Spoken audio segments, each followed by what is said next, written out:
자, 안녕하세요. 북수학 카페 여러분. 자, 오늘은 어제에 이어가지고 그 분야사적 방법론을 이제 할게요. 그 분야사적 방법론은 그 어저께 그 주제별 관련된 내용을 했죠. 주제별 조립 방법이요. 네. 그래서 그 주제별은 좀 분야사보다 좀 약간 적은 부분을 이제 연구하는 거고, 분야사는 이 주제보다도 좀 넓은 부분을 하는 거예요. 그래서 정치사, 뭐 경제사, 사회사, 문화사 이런 것들이 분야사적인 어떤 방법이거든요. 그래서 특정한 분야의 발달 과정을 이 시간의 순차적인 방법으로 내용을 조직하는 방법이 분야사다. 이렇게 좀 기억을 해두시면 돼요. 그래서 이제 그 장점과 이제 단점 이런 걸 좀 봐야 되는데, 특정 분야에 대한 관심을 집중시키면서 학생들 발달 단계에 맞춰서 친밀한 내용을 선택을 하고요. 학습 동기를 유발할 수 있고, 그 다음에 쉽게 흥미있게 학습의 진행 과정을 진행할 수 있다. 특히 이제 그 남자아이들 같은 경우에는 전쟁사 있죠. 전쟁사에 관심이 많아요. 그래서 이런 것들은 상당히 도움이 된다. 이렇게 좀 기억을 해두시면 되고요. 그 다음에 시간 개념이나 변천, 계속성 개념을 파악하고 탐구학습하기도 유리한 방법이다. 그래서 여기 보면 이제 그 하사표 표시가 되어 있죠. 그래서 대개 보면 그 공간적으로 이렇게 연구하는 것보다는 통시적으로 연구하는 것들이 그 시간 개념 변천에 대한 그 학습이 되게 잘 될 수 있거든요. 그래서 이런 것들은 뭐 분야사뿐만 아니라 하사표가 뭐냐면 순방향으로 나가는 거는 다 그렇다. 이렇게 좀 기억을 해두시면 되고, 또 탐구학습에도 적절한다요. 탐구학습은 아까 이제 주제별 조직 방법하고, 그 다음에 분야사, 그 다음에 또 뒤에 하겠지만 분절법, 시대사 이런 데 맞다. 이렇게 지금 기억을 해두시면 돼요. 근데 이것도 이제 마찬가지로 특정 분야에만 관심이 있기 때문에 그것을 이제 전체적으로 이용하기는 좀 어렵고, 그 다음 적절한 교재가 없다는 거죠. 적절한. 예. 그 다음에 그러면 어떻게 이제 공부를 해야 되냐? 지향하는 방법은, 자, 어떤 분야를 구성할 때 다른 분야와 서로 연관시켜갖고 같이 하자. 그래갖고 이제 여기 보면 문화사를 다룰 때 정치, 경제, 사회 등 역사 전반과 관련지어 다루자. 이런 내용들이 이제 있어요. 자, 그래서 이 분야사적 방법론은 지금은 이제 그 교과서에는 조립되지 않았지만 예전에 오리지널 7차 할 때 그때 분야사를 했어요. 그래서 이제 그때 공부하신 분들이 대부분일 텐데 그때 어떻게 공부하셨죠? 고등학교 때 정치, 경제, 사회, 문화 이렇게 하고, 정치 파트에는 고대, 중세, 근대 이렇게 이런 식으로 했죠. 이게 분야사적 방법이에요. 그래서 저 때 제가 이게 2000년대 초반인데 그래서 가르치기가 상당히 힘들었어. 왜냐면 고대 가르치고 있다가 고대 사회나 이렇게 문화 쪽으로 넘어가는 게 아니라 또 정치로 중세로 넘어갔다. 그러다가 정치사 쭉 끝나고 다시 경제로 넘어가니까 연결이 안 되는 거야. 그러니까 애들이 어느 정도 알고 하면 되는데 전혀 모르는 상태에서 그렇게 하다 보니까 되게 좀 힘들었던 기억이 나거든요. 그래서 7차 개정부터 다시 연대기 쪽으로 이렇게 나가더라고요. 예. 자, 그래서 이런 내용들 좀 파악을 해두시고요. 자, 그러면 녹색책 관련된 내용을 좀 볼게요. 자, 녹색책 120페이지 좀 볼까요? 아마 그 119페이지일 거예요. 119페이지. 네. 네.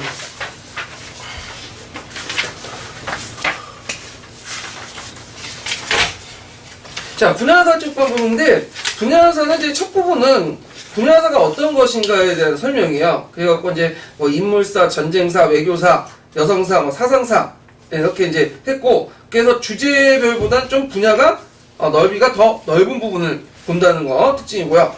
그 다음에 이제 그 뒷부분 두 번째 단락부터는 그 분야사 접근에 관련된 뭐냐면 지향 어떻게 공부를 해야 되나. 그래서 분야사를 공부할 때는 한 분야를 집중적으로 다루되 유기적으로 다뤄야 된다. 다른 부분을 이런 것도 이제 있고요. 그 다음에 그 뒷부분은 분야사의 이제 뭐 특징들 이런 것들 뭐 장점들 이런 것들이고, 그리고 7차 교육과정 고등학교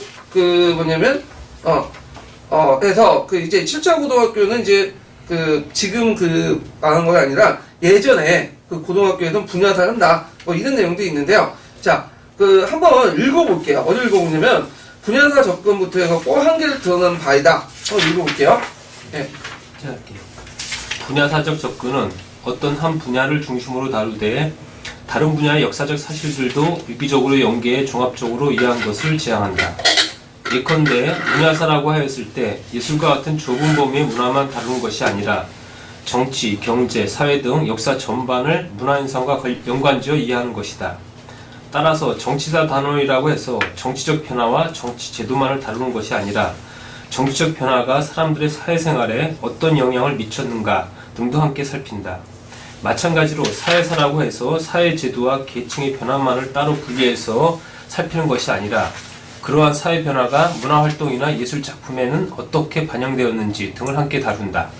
즉, 역사적 사실을 각 분야로 나누어 단편적으로 다뤄서는 안 되고 사실들 간의 연관관계를 해당 분야의 관점에서 종합적으로 파악해야 한다. 제7차 교육과정의 고등학교 한국사는 중학교 내용과의 중복을 막고 차이를 가시화하기 위해 분야사 혹은 분류사적 접근법을 도입했으나 모든 분야를 분절적으로 망라하는 체제로 되어 있어서 전체 역사를 조감할 수 없는 한계를 드러낸 바 있다. 예, 그래서 이제 그 전반적으로 이렇게 봤고요. 그 다음에 이제 볼 게 뭐냐면, 그, 분절법이죠, 분절법. 예. 이 분절법은 이제 파란 책에서는 분절법이라고 하는데, 그, 어디냐면, 저기, 그, 녹색 책에서는 이걸 시대사라고 해요, 시대사. 예. 그 용어상 좀 약간 차이는 있긴 있지만, 그 내용이 다르다는 거 좀 기억을 해두시면 되고요. 자, 그러면 이제 분절법 보죠. 분절법은 그 그래프를 보세요. 분야와 시간 중에 어떤 특정한 곳이 만나는 곳이 있죠. 그래갖고 요 특정한 곳을 만나는데 그 부분을만 보는 게 아니라 그 주변을 다 보는 거야. 예를 들어갖고 이제 17세기 정치사를 본다 하면 정치사만 보는 게 아니라 그 정치사와 관련된 사회, 문화, 경제 이런 것들 다 보는 거죠. 예. 그래갖고 있는데 그래서 이 분절법은 종전 시간의 흐름을 보는 게 아니라 그 공간만 보기 때문에 행적 방식이에요. 행적 방식. 예. 그래서 이제 조직법의 특징은 뭐냐면 학생들의 흥미가 있으면서 접근하기 쉽고 교육적으로도 가치가 있는 시기와 내용을 접근하고요. 그래서 이 학생들이 이제 흥미가 있다는 거는 주로 드라마나 영화나 소설에서 자주 다루는 부분이 있죠. 뭐 임진왜란, 병자왜란, 그 병자호란 이런 것들 아니면 그 영종조 시대 때 이렇게 이제 그런 것들 다룰 수 있고 그 다음에 그 시대 정신을 상징적으로 부각시킬 수 있고 과거와 현재를 서로 비교할 수 있는 내용을 할 수 있다는 거. 교수학습 활동 과정에서 주의식이 아니라 탐구 활동에도 가능하다는 거. 그리고 전체적으로 포괄적인 성격을 갖고 있고 주로 이제 이 분절법을 좀 어디서 하냐 사회사 중심으로 한다. 근데 이제 여기는 사회사가 있지만 또 다른 책 생활사 이렇게 돼 있어요. 그러니까 사회사, 뭐 생활사 이렇게 좀 기억을 해두시면 될 것 같아요. 자, 장점은 흥미를 촉진해서 역사 사실을 생동감 있게 파악하고요. 당대의 생활상과 관련된 많은 자료를 활용해서 탐구 기능을 강화하고 감정이입적 역사 이해를 높일 수 있고 그 다음에 특정 시대의 역사를 다각적 분야의 관점에서 이해하고 학생들이 각 시대의 사회상을 알아보는 심층적 학습이 가능하다는 거. 그 다음에 이제 그 동시대 다른 사회 사건들이나 지역이나 문명권, 주제 인물들 기준을 대조하고 비교하는 도움이 된다는 거. 그래서 사회 전체의 조각과 비교 해석 종합할 수 있는 능력을 갖춘 학생들에 적합하다. 그래서 이거는 그 좀 지식 수준이 낮은 학생들보다는 좀 많이 알고 있는 학생들이 해야지만 그 가능하다는 거죠. 그래서 한 부분만 보는 게 아니라 이걸 통해서 다각적으로 보는 거예요. 그래서 예전에 이제 한번 시험 문제 나왔던 것이 영종조 시대 때야 나오고요. 영종조 시대 정치만 다룬 게 아니라 영종시대 관련된 문화, 사회, 경제적으로 이렇게 조각 다양하게 파악을 할 수 있다는데 특징을 갖추고 있죠. 그래서 여러분들 공부하실 때도 이 분절법이 좀 필요해. 그래서 보통 이 기출문제 분석을 하면 그 기출과 관련된 것만 딱 보고 넘어가시는 분도 있더라고요. 그래서 기출에서 정답이 뭐고 오답이 뭐고 그거만 하는데 그게 의미가 없어. 왜냐면 그거 그대로 내는 그 교수들도 있긴 있지만 대개보면 기출을 낸다는 것은 그 주제를 내거든요. 그러니까 그것뿐만 아니라 그 부분에 관련된 것들을 한번 쫙 돌아다니면서 보시고 외우시는 게 더 효율적인 거죠. 분절법적 공부 방법이 이제 되게 효율적인데 자 하여튼 있고 그 다음 단점은 자 요게 분절법이라는 것은 어떤 특정한 공간을 다루죠. 시간의 변화를 다루지 않죠. 그래서 행적인 그 조직 방법이기 때문에 당연히 종적인 게 부족할 수밖에 없죠. 그래서 종적인 시간관념이나 변천 이런 것들이 파악하는데 어렵다. 그래서 이런 단점도 있다는 걸 좀 기억을 해두시면 될 것 같아요. 그리고 분절법은 좀 약간 이제 조직 방법에서 좀 많이 나오는 부분이에요. 그래서 이런 것들 좀 기억을 해두시면 될 것 같아요. 그 외에 사회과학적 방법론 해갖고 이제 그 조직 방법이 있어요. 그래서 특정한 사회과학 개념을 가지고 그거에 따른 내용을 조직하는 건데, 이거는 이제 그 파란 책에 적혀 있다가 지금 녹색 책 보니까 빠졌어. 별 국회해갖고 뺐나봐. 이게 사회과학적 조직 방법은 뭘 연상시키죠? 그 뭐냐면 사회과 연계를 하거든요. 통합을. 그러니까 그런 것들은 열심히 외우시면 안 돼. 어차피 그건 안 나와. 예. 그래서 요걸 분절법을 좀 기억을 정확히 해두시는 게 좋을 것 같아요. 그러면 이제 일단은 분절법 관련된 내용을 한번 읽고 그다음 기출문제 풀어볼게요. 어디를 보냐면요. 그 118페이지. 자, 118페이지 시대사 방법론 있죠? 예. 이게 이제 그 파란 책은 분절법이라고 이제 되어 있는데, 자, 요 앞부분은 이제 시대사에 대한 어떤 전반적인 특징들 얘기하고 있고, 그 뒷부분에 이제 그 분절법의 유의점이 있어요. 거기 잠깐 119페이지에 그 유의점이 있는데, 이 유의점이 예전에 한번 시험 문제 나왔거든요? 예. 그래서 그거 두 번째 단락 한번 읽어볼게요. 첫 번째 단락, 아니, 두 번째 단락. 시대와 방법을 적용하여. 몇 페이지냐면, 118페이지요. 예. 시대사 방법을 적용하여 역사 내용을 조직하기 위해서는 교육적으로 가치 있는 시기와 내용을 선택해야 한다. 특히 그 시대의 특징을 상징적으로 부각할 수 있고 과거와 현재를 비교하기에 적합한 내용을 선택하는 것이 좋다. 교수학습 활동에서도 해당 시대의 사회상을 알아보는 심층적인 학습이 되도록 그 시대의 생활상과 관련된 다양한 자료들을 활용하여 내용을 조직한다. 시대사 구성은 주로 사회사적 측면이 중심을 이루는데, 사회사는 인간사회의 전체적 측면을 포괄하므로 그 적용 범위가 넓고 현재 문제와의 연관성도 높은 편이다. 따라서 광범한 사회사를 의미 있는 형태로 분절하는 접근법이 주로 사용된다. 자, 그래서 그 앞부분에 이제 3개 정도가 이제 유의점이죠. 그래서 그 역사 내용을 조직하기 위해서는 교육적 가치 있는 시기와 내용을 선택해야 되고, 그 시대의 특징을 상징적으로 부각할 수 있고, 과거와 현재를 비교하는 내용을 선택을 해야 되며, 그 다음에 이제 그 교수학습 방법에서는 해당 시대 사회상을 알고 심층적인 학습이 되도록 그 시대의 생활상과 관련된 다양한 자료를 활용해 내용을 조직한다. 그래서 그 교재에 있는 조직 방법이 이제 유의점하고 이제 연결되는 그런 내용이고요. 그 다음에 이제 얘가 있는데, 얘가 영국사를 뒀어. 그래서 17세 영국사를 때 그와 관련된 뭐 종교, 사회, 문화 이런 것들 다 했다.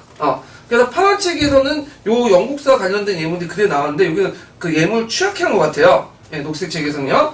자, 그 다음 뒤에 넘어가서, 그래서 그 뒤에는 이제 이 조직 방법은 모든 시대를 통사를 이해하면서 쭉 장단점이 나오거든요. 예, 그래서 이 장단점도 외워두셔야 되겠죠? 자, 한번 읽어볼게요. 이 조직 방법은 모든 시대를 통사적으로 이해하기보다는 특정 시대의 역사를 다각적인 분야와 관점에서 이해하는 데 유익하다. 또한 어떤 역사적 사실이나 주제의 계속성보다는 동시대의 다른 사실들과 사건들을 지역이나 문명권 혹은 주제와 인물 등을 기준으로 대조하고 비교하는 데 도움이 된다. 다만 한 시기를 다양한 시야에서 조감해야 하기 때문에 사회 전체를 조감하여 비교, 해석, 종합할 수 있는 능력을 갖춘 학생들에게 적합하다. 그리고 이 방법은 역사의 어느 한 시기만을 임의적으로 떼어내어 횡적으로 살펴보기 때문에 역사의 종적인 변화와 발전 과정을 파악하는 데는 어려움이 있다. 예. 자, 그러면, 관련된 내용들을 이제 기출문제를 통해서 확인을 해보죠. 자, 몇 페이지를 펴보시냐면요. 407페이지 펴보세요. 407페이지. 자, 7차 교육과정에서는 6번 문제요. 자, 7차 교육과정에서는 교사의 학습단어 재구성을 강조한다. 자, 이때 7차 교육과정은 언제냐면 지금 개정교육과정이 아니에요.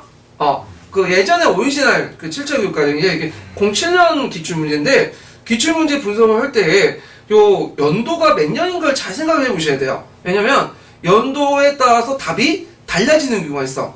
예, 그럼 좀 더 얘기할 텐데, 하여튼 자, 현행 고등학교 1학년의 국사의 내용 조직 방법 쓰고, 요때는 뭐였죠? 분야사였죠. 분야사. 자, 국사는 그 조선시대 영종조 시기를 재구성한 다음 자료의 내용 조직 방법을 쓰시오. 그리고 다음 자료와 같이 재구성했을 때 장점 2가지와 유의점 1가지를 각각 한 줄로 쓰시오. 이렇게 있는데, 자, 영종조 시대 때는 그 관련된 탐방 정책뿐만 아니라 그와 관련된 뭐 사회, 문화, 경제 전반적으로 다 살펴보고 있죠. 그러면 이거는 분절법이다. 이렇게 이제 볼 수가 있죠. 시대사 또는 자, 장점 아까처럼 얘기했죠. 역사에 대한 학생들 흥미를 촉진하여 역사를 뭐 생동하게 파악하고 탐구 기능을 강화하고 등등등 이런 것들 쓰시면 되고, 유의점은 그 역사의 종적인 이게 유의점이 아니라 이건 잠깐, 유의점은 아까쯤에 그 한 3가지 있죠. 분절법을 할 때 유의점 그걸 쓰시면 돼요. 예. 그래서 예전에 기출문제 분석 가지고 계신 분들은 어떻게 되어 있냐면 역사의 종적인 변화와 발전 과정을 파악하는데 어려움이 있다. 유의점이 아니라 단점이거든요. 그래서 제가 답안을 작년인가 올해 수정을 했어요. 그래서 좀 약간 이번 판하고 좀 이번 판이 맞고 저번 판이 좀 쓰는 게 있는데 요거 좀 수정해 주시고요. 자, 그리고 뒤에 넘어가서요. 그 7번 보죠. 7번. 잠깐 7번만 7번. 그 11년도 기출문제인데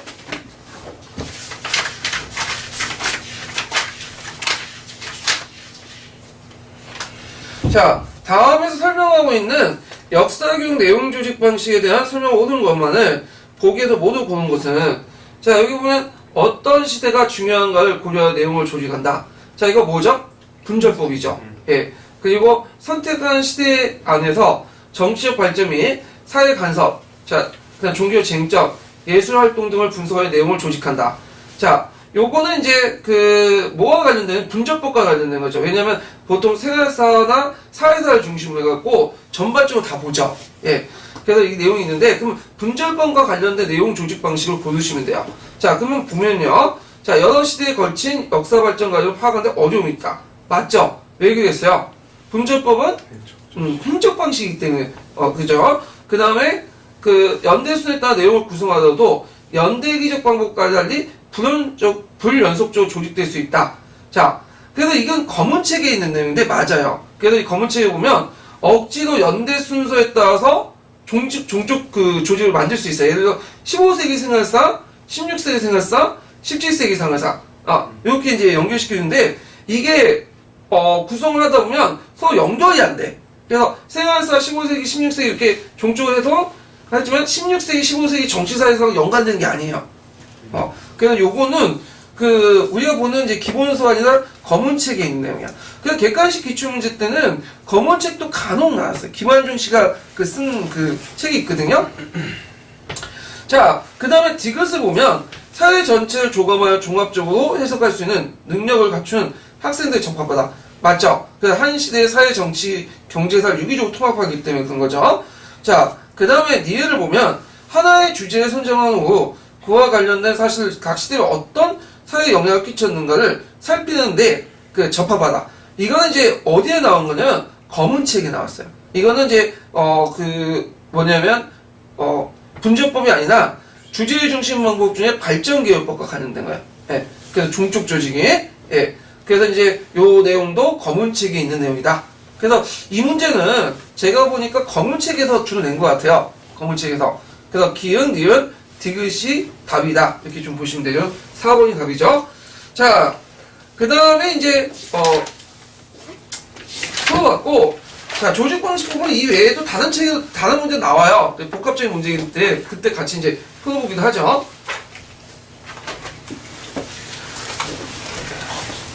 자, 주제 토픽 학습하고 발전기업법은 전 시간 했죠. 네, 넘어가서 이제 뭘 보냐면 방구사 할게요. 방구사하고 간접적 접근 방법, 오리엔탈리즘 그 부분인데, 자, 요 부분은 어디에서 이제 나오는 부분이냐면요.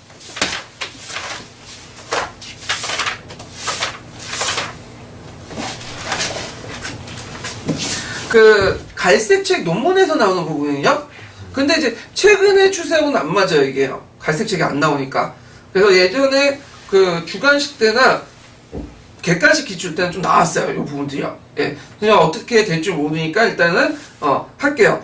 자, 보통 방구사 흔히 갈색책, 입론책에도 나오는데 그 전반적인 그 내용을 보면 기존의 세계사가 되게 신학력 개척을 계기로 해가지고 형성된 무슨 중심의 세계사죠?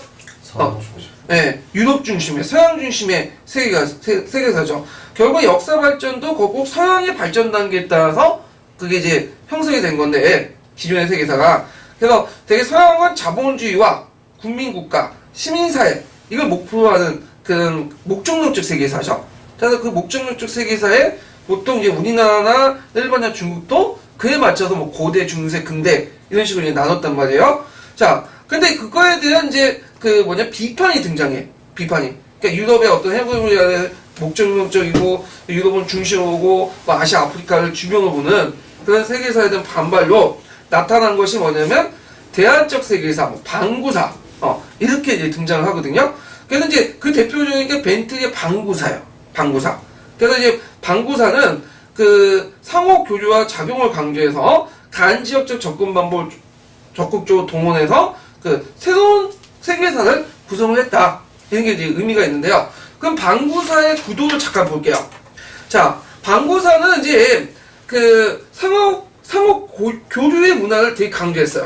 그래서 종전의 문명 집합의 세계사 개념의 문제점과, 그러니까 문명권 개별성을 강조하는 그 세계사 있죠. 근데 이게 왜 문제냐면 예전에는 많았지만 문명권을 너무 강조하다 보면 똑같이 다루는 게 아니라 어느 문명권만 강조되죠? 유럽의 문명권만 강조된단 말이야. 그래서 우리 교과서에도 서양 중심이고, 그 다음에 약간의 중국의 부수주고, 이렇게 들어가는데, 자, 이런 서구 중심적인 어떤 또 시대 구분, 이런 것들이 문제가 있다. 그래서 이제 새로운 시각에 따라 서구 중심의 어떤 그 목적론적 세계사를 타파하고 상호 교주에 따라 그 입각한 시대 구분이 필요하다. 그러면서 등장한 것이 방구사예요. 그래서 이제 방구사는 여러 문명권과 여러 국가, 여러 사람들이 상호작용해서 형성된 인류 경험에 초점을 맞춰갖고 역사, 세계사를 형성시켰다. 이렇게 이제 보면 되죠. 그래서 이제 그 벤틀리는 어떻게 역사를 나눴냐면, 자, 이 벤틀리는 지리산의 발견과 이전과 이후로 나눴어요. 그래갖고 이전에는 크게 이제 그 우리 지구에서 상호 교류를 할 수 있는 권역이 형성이 됐는데, 그 중에 하나가 동반구, 서반구, 오세아니아. 그래서 이렇게 있고, 특히 이제 아시아, 유럽, 요 지역들은 아프리카, 북부 아프리카 지역까지 이렇게 그 지역은 그 아프리카 지역까지 어디에 속하죠? 동반구죠. 네, 동반구. 그 다음에 이제 그 남북 아메리카는 어디예요? 서반구. 그 다음에 호주, 뉴질랜드, 태평양 섬은 오세아니아. 이렇게 나누죠. 그래서 지리상의 발견까지를 이렇게 세 개 구역으로 나눴어요. 그럼 기존에는 어떻게 나눴죠? 이걸 그 되게 서양식의 발전관념에 따라서, 도식에 따라서 나눴죠. 뭐 고대, 중세 뭐 이런 식으로. 근데 새로운 시도법이죠. 상당히 이제 서양 중심의 세계관으로 벗어난 그런 것들인데, 이게 또 눈여겨볼 게 뭐냐면 동반구의 개념이야. 동반구의 개념이 왜 중요하냐면, 예전에는 이제 서구 중심 사회에서는 유라시아에서만 그게 한정돼서 왔거든요. 유라시아는 뭐냐면 유럽과 아시아, 그리고 아프리카는 제외야. 이것도 철저히 유럽 중심이야. 근데 아프리카인데 모든 아프리카를 다 제외한 게 아니라 유럽과 밀접한 북아프리카만 포함시켜놓고 유럽하고 밀접되어 있지 않은 뭐예요? 남반구는 남아프리카나 중부 그 사하라 이남 지역은 제외시켰다는 거. 근데 실제로 사를 보면 그 분명히 그 사하라 이남의 아프리카도 유럽하고 교류가 별로 없었던 거지. 분명히 인도나 아니면 저희 그 중국이나 교류가 있었거든. 왜? 이삼상인데 그 역할을 해줬잖아. 근데 이걸 제외한 거는 문제다. 그래서 유라시아 개념을 확대시켜서 동반구라는 개념을 창한 거죠. 그러니까 그 동반구 안에는 서구 중심에 대한 비판적 개념도 들어가 있는 거예요. 예. 그래서 그 나름대로 이제 새로운 공간적 틀을 제시했다. 그 문화권을 넘어서 새롭게 상호 교류를 하는 그 새로운 공간적 틀을 제시했고, 그리고 서구 중심적인 어떤 그 세계를 비판하는데 나름대로 그 뭐냐면 의미가 있다. 그래서 이런 것들은 무슨 지역 접근 방법이죠? 간지역적 접근 방법. 그러니까 간지역적 접근 방법은 지금 7차 개정의 세계사나 거기에 많이 반영돼 있죠. 네, 이런 것들 좀 기억을 해두시면 되고, 그러면 그때 이제 벤틀리가 이제 16세기 이후는 어떻게 갔냐? 16세기 이후는 이때 지리산이 발견했죠. 그래서 진정한 세계사가 성립됐다. 왜냐면 동반구, 서반구, 그다음 오세아니아가 하나로 묶었잖아. 그래갖고 진정한 세계사 했는데, 이거는 약간 이제 벤틀리의 입장은 좀 서구 문명의 어떤 발달 기초한 것도 있거든요. 완전히 벗어나지 못했어요. 이런 측면에서. 그래서 거기에 대한 재발론이 일어나죠. 재발론 뭐냐면, 분석을 해보니까 지리산의 발견보다는 지리산 발견 후에 서반구나 오세아니아는 하나 연결돼 있긴 했지만, 그때는 중심이 어디였다는 거예요? 잠깐만요. 아직까지 어디가 됐죠?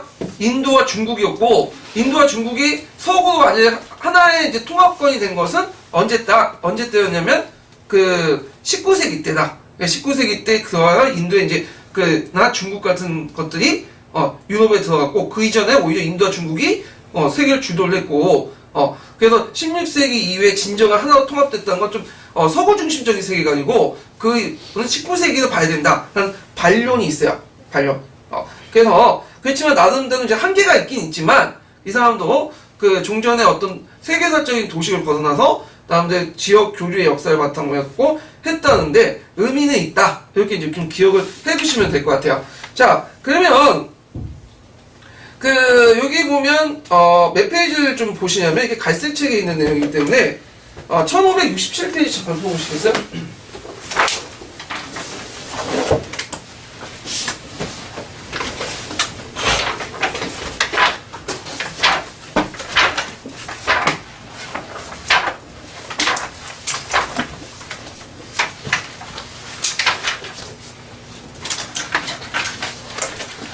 자, 1567페이지에 1442 제리 벤틀리의 방구사 관련된 내용도 있어요. 그래서 이제 아까 얘가 동반구, 서반구, 오세아니아로 나누고, 그리고 각 지역 간의 문명권의 지속적인 접촉에서 세계 건조가 나오고, 특히 이제 동반구 지역 같은 경우에는 초기 복합사의 고대 문명, 고전 문명 이런 걸 시계 구분을 했다는 게 좀 특징이고요. 그래서 이런 교육망들이 거의 이제 16세기 이후에 하나로 통합이 됐다.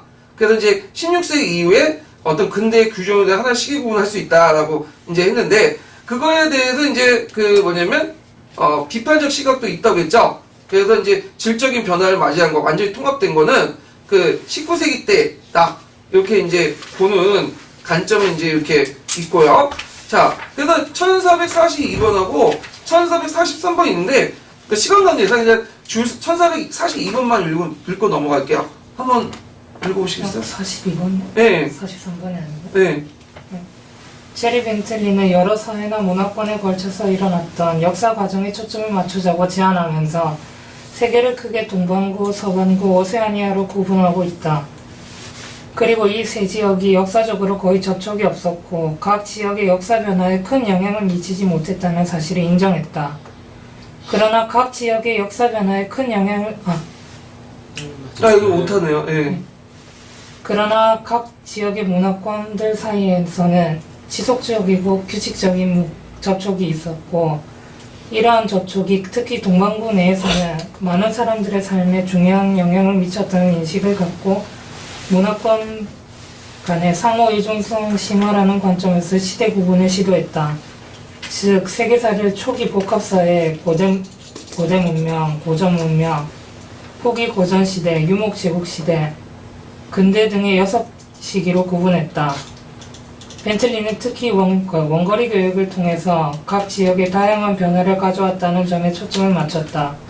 원거리 교육은 처음에는 불규칙적이었지만 서기 500년에서 1000년 사이에 점차 규칙적이고 빈번해졌으며 체계적으로 진행되기 시작했다고 한다. 또한 교육 영역도 이 시기 전후로 유라시아 전역으로 확대되기 시작했다고 한다.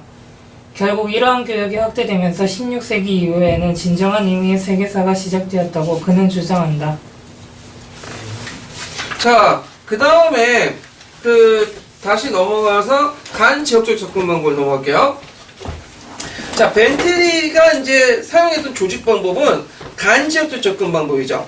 예, 그래서 방구사 개념에 이게 들어가 있는데 별표 하나 쳐놓고, 자, 이것이 이제 7차 교육과정 개정 세계사 교육과정이 나와 있어요.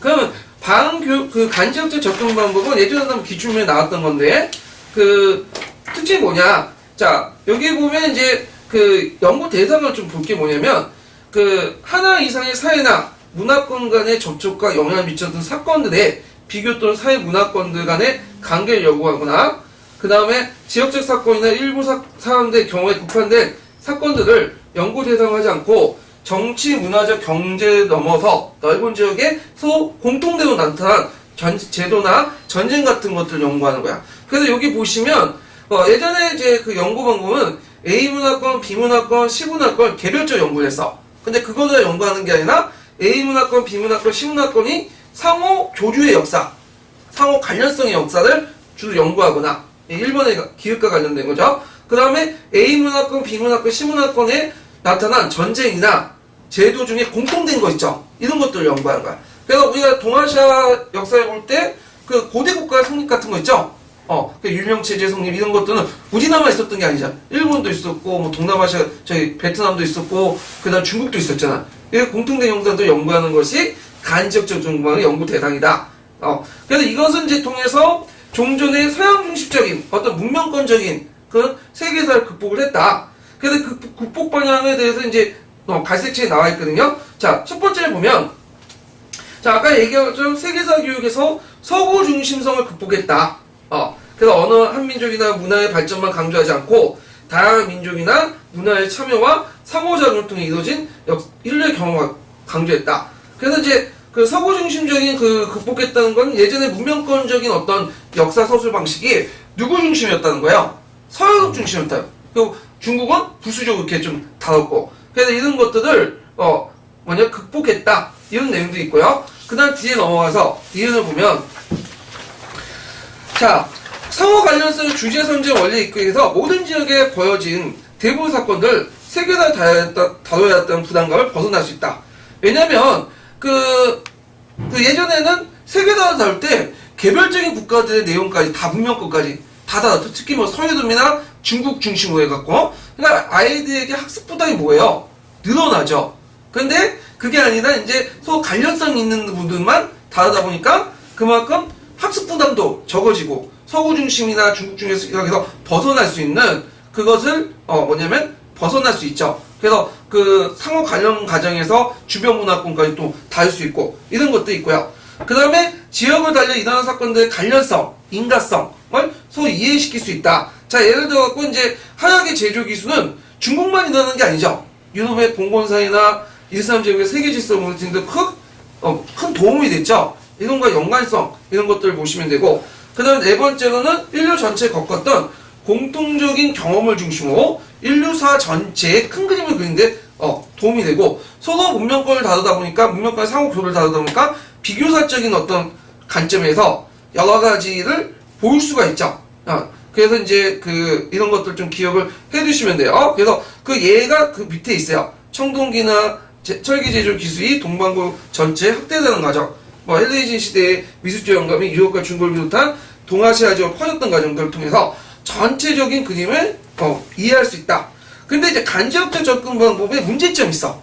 왜냐면 간지역적 접근 방법 상호 교류의 역사만 강조하다 보니까 개별 문화권의 특징들을 알 수 있을까요, 없을까요? 알 수 없죠. 이런 문제점이 있고, 그 다음에 모든 세계사의 변화들이 내재적 변화보다는 외부의 변화가 되게 중요시해요. 근데 이제 세계사 변화 중에 외부의 변화도 있지만 분명히 문명이나 국가에 뭐예요? 내재적인 어떤 발전도 있을 거 아니에요. 그래서 이걸 이해하는데 소홀히 할 수 있다. 예. 자, 그 다음에 역사의 변화의 동력을 이해하는데 너무 외재적인 것들만 하다 보니까 균형적인 어떤 시각을 제공하지 못한다. 그래서 이런 것들을 보완하기 위해서 비교사적이나 문명권적 방법을 보완을 해야 된다. 그게 이제 갈색책의 주 내용이거든요. 그래서 공부하실 때 간접 접근 방법은 제가 나올 가능성이 별로 없기 때문에 그냥 한번 쭉 읽고 스캔하는 식으로 이렇게 하고 기초에서 확인만 좀 하고 넘어가시는 것도 괜찮을 것 같아요. 중요한 부분은 아니고요. 하여튼 이 간접적 접근 방법이 7차 교육과정 개정, 09년 개정 과정에 세계사 과목에 많이 반영됐다. 이렇게 이제 보시면 되는데, 거의 세계 역사의 이해가 아니라 이제 좀 곤치는데 지금은 정확한 명칭은 세계사예요. 그게 입론책에 그렇게 적혀서 그냥 따라 적었는데 중요한 건 아닌데 명칭은 세계사야. 지금은. 자, 그래갖고 이제 거기 풀에 보면 2, 3, 4, 5번에 보면 특징이 뭐예요? 개별 국가나 문명권의 특징을 가는 게 아니라 뭘 가져? 확산, 확대, 형성 이런 것들 보면 뭘 강조한 거예요? 간지역적 접근 방법을 강조했다라는 걸 이제 느낌을 받을 수 있죠. 자, 그래서 있고 그러면 이제 관련된 기출 근거편을 좀 보고 넘어갈게요. 중요한 부분만 이제 살펴보고 넘어갈게요. 자, 주난다. 1566페이지 펴보세요.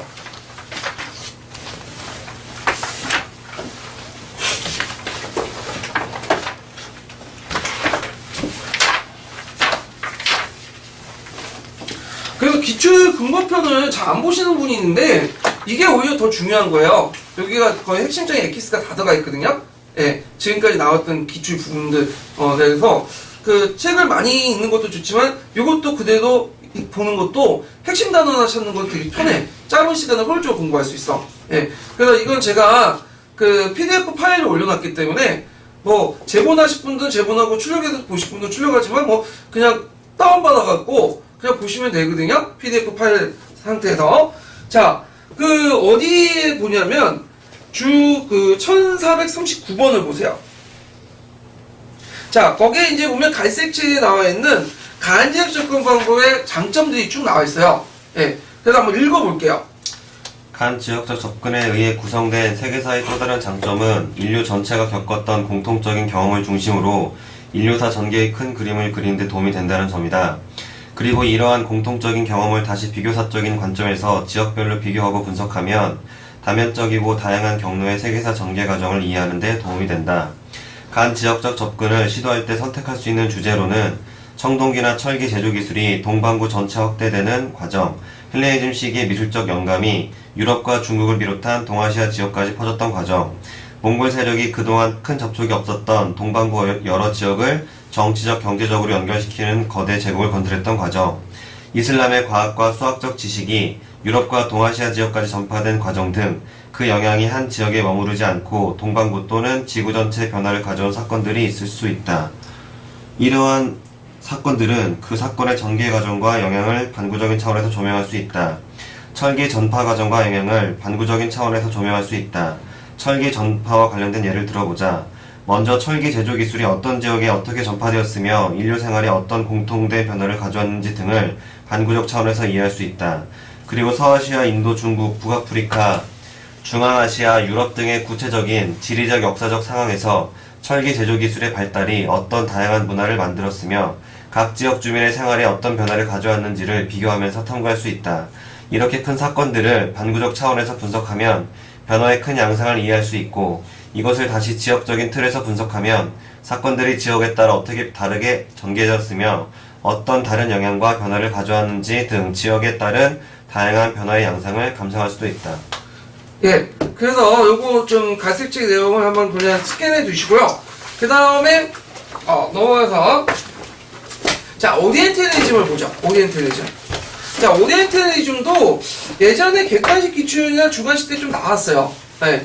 이게 되게 중요한 부분이긴 한데 이게 갈색책에 좀 나와 있거든요. 근데 지금은 별로 안 나와. 네, 추세에 좀 약간 맞지가 않고 했는데 이 오리엔탈리즘은 이제 알려면 그 소시의 언어학이나 이런 것까지 다 알아야 되거든요. 정확히 알려면. 근데 우리는 이것까지 볼 필요 없겠죠. 예. 그래서 간단하게 얘기를 하면 이 그 세 개를 나눌 때 뭐와 뭐를 나누냐면 동양과 서양이라는 개념을 나눠요.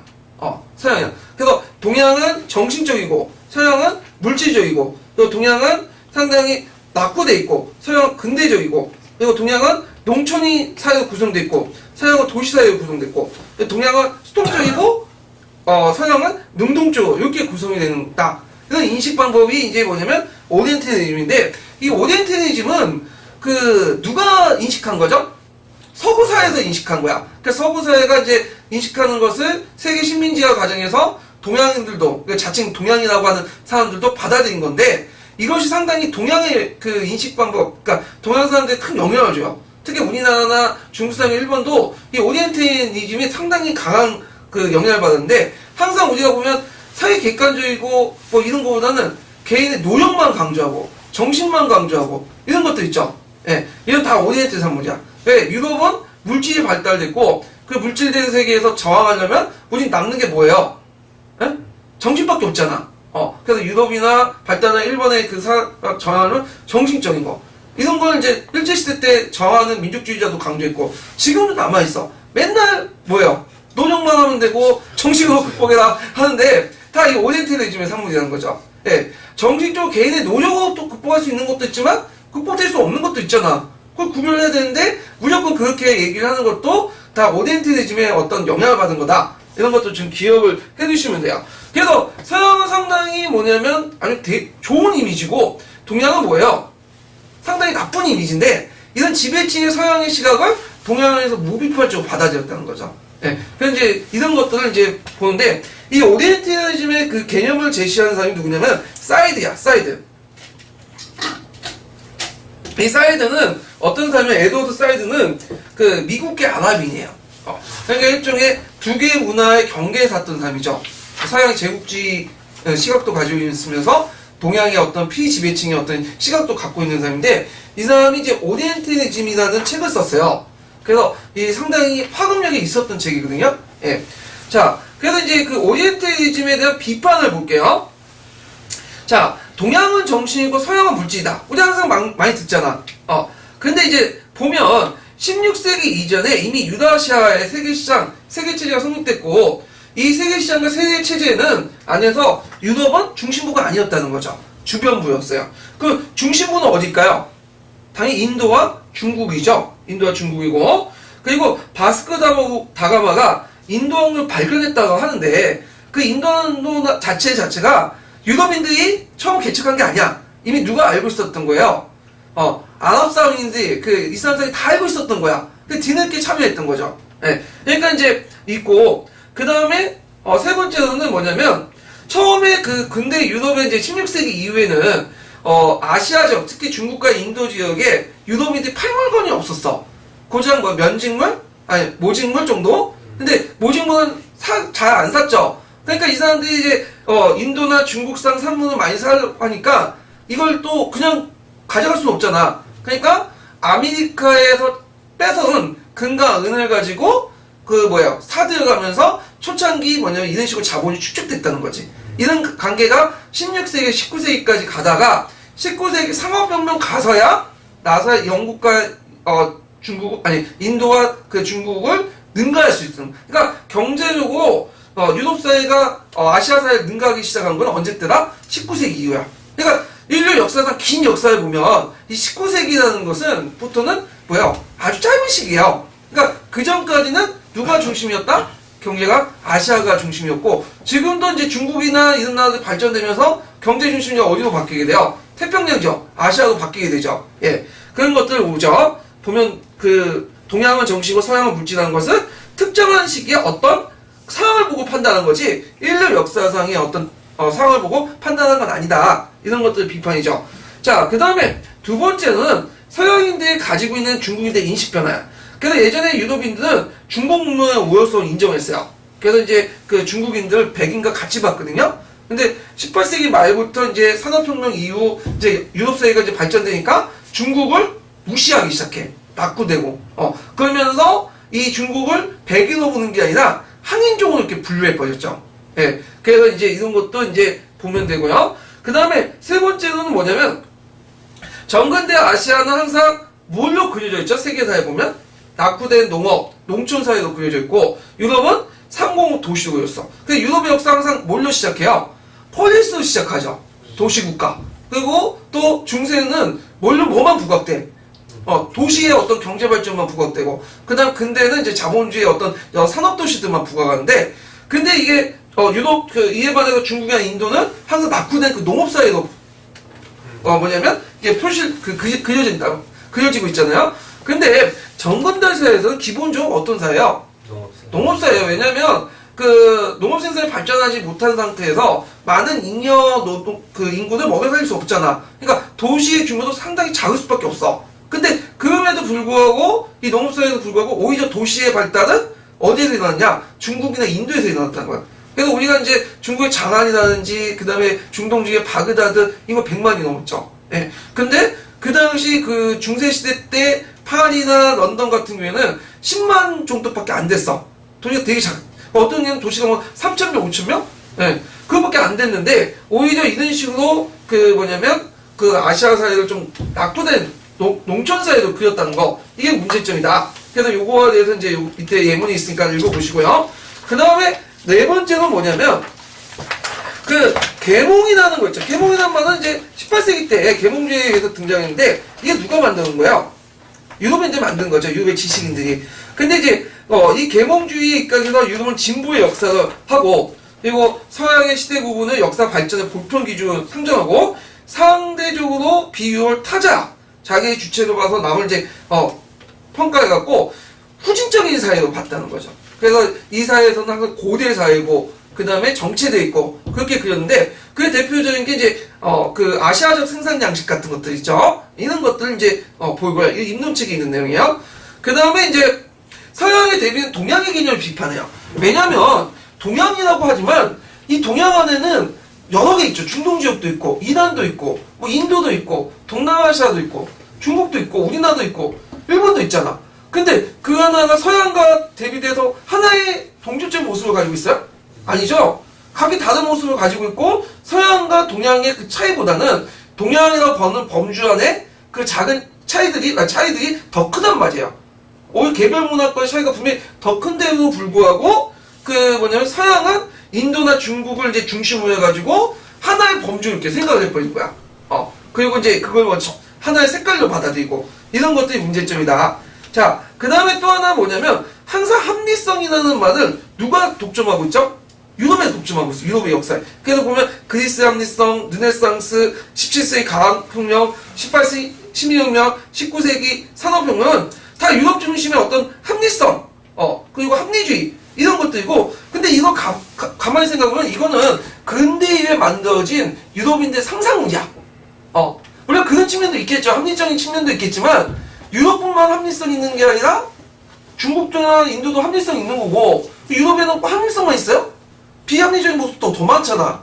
근데 그런 모습들은 다 제거한 채 그 합리적인 모습들만 부각시키고 그러면서 하나의 뭐냐면 합리성이라는 것을 유럽 문명이 독점해놓고 그것이 다른 문화권과 구별되는 그런 어떤 모습을 띠고 있다. 이런 식으로 역사책이 기술돼 있고요. 이런 것들이 지금 우리나라 세계사나 뭐 이런 책에도 많이 받아들인다는 거죠. 예. 그래서 이런 것들은 이제 비판하고 있는데 제 생각에는 안 나올 것 같아.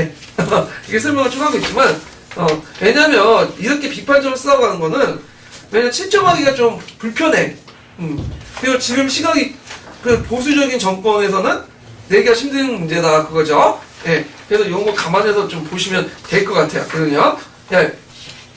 그럼 관련된 기출 문제를 좀 풀어볼게요.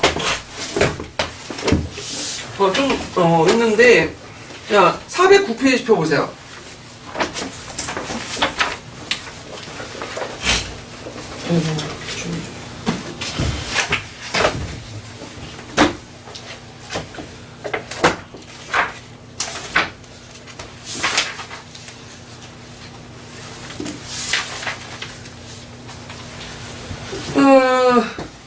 자, 409페이지 09년 문제를 보면요. 다음은 어느 예비교사가 쓴 역사 X의 일부다. 자, 밑줄친 연구 성과에 해당하는 걸 보기에서 모두 보는 것은 자, 각자 이제 그 앞부분 읽어보시고 자, 유럽 중심의 세계사를 넘어서려는 연구자의 성과가 축적되고 있다. 이렇게 있는데요. 자, 거기 이제 보면요. 잠깐만요.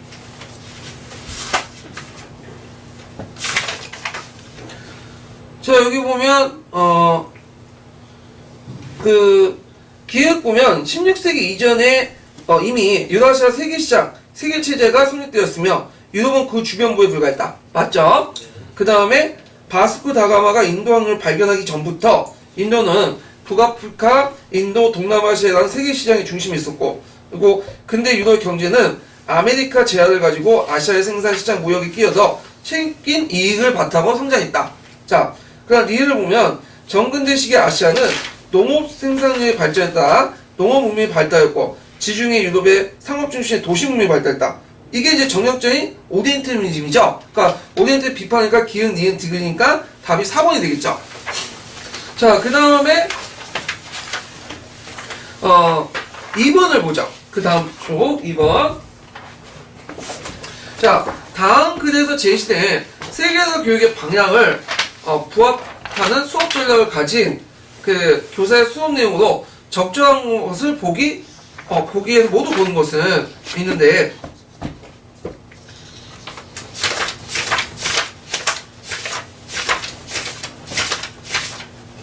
자,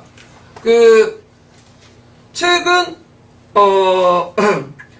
세계사 교육은 지역이나 문화권 사이에 간지역적 접근학을 중시해서, 이 간지역적 접근학 꼭 기억을 해두셔야겠죠? 자, 지구상의 다양한 사회, 국가, 집단이 지역적, 문화적 경계를 넘어 정개한 교류를 세계사 내용 조직의 원리로 강조했다. 간지역적 접근학에 가는 거니까, 이거는 뭐에 관련된 거죠? 유럽 중심의 어떤 세계관 비판. 종전의 문명권 중심의 어떤 유럽 중심의 세계관 비판이 포함되어 있는 거죠. 그럼 그와 관련된 내용들을 이제 찾으시면 돼요. 자, 여기 보면, 기회에서 보면, 이 교사는 안드레 군드 프랑크가 리오리엔테를 제기한 주장을 근거해서 1500년에서 1800년까지 중국 중